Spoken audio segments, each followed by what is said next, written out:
let me explain one more reason why I have focused so much of my life work and my work on these programs to the transition to worker co-op enterprises.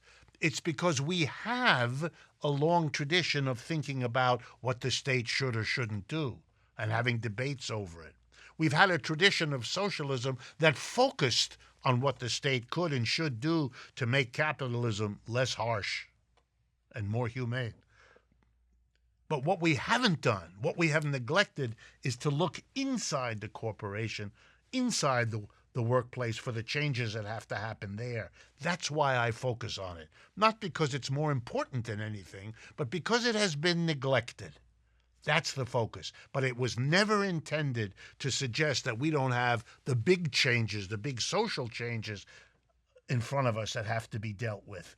And I hope that the conversation today is at least a beginning of showing the kinds and directions of larger social changes that need to go along with the transition to a democratic workplace, both as a condition for that transition to happen and as an objective for the people involved in that democratic workplace to participate in a productive way in the larger society and in ways that will reinforce the very worker co-ops that they have established.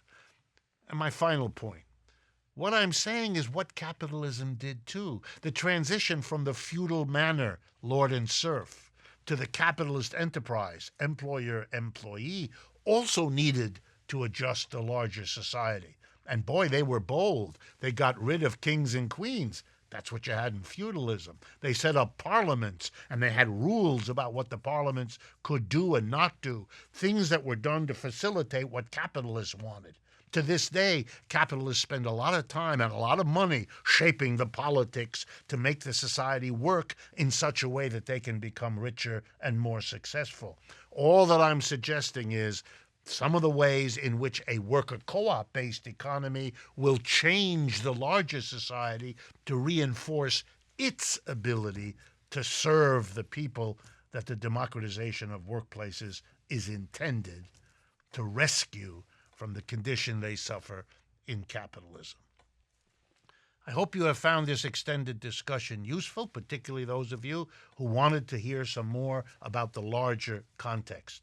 The focus on worker co-ops is a response to the fact that the old criticisms of capitalism, the older socialisms, talked about all kinds of important, interesting things, but they tended to neglect the transformations inside the workplace that were needed to make a transition from capitalism to something better happen.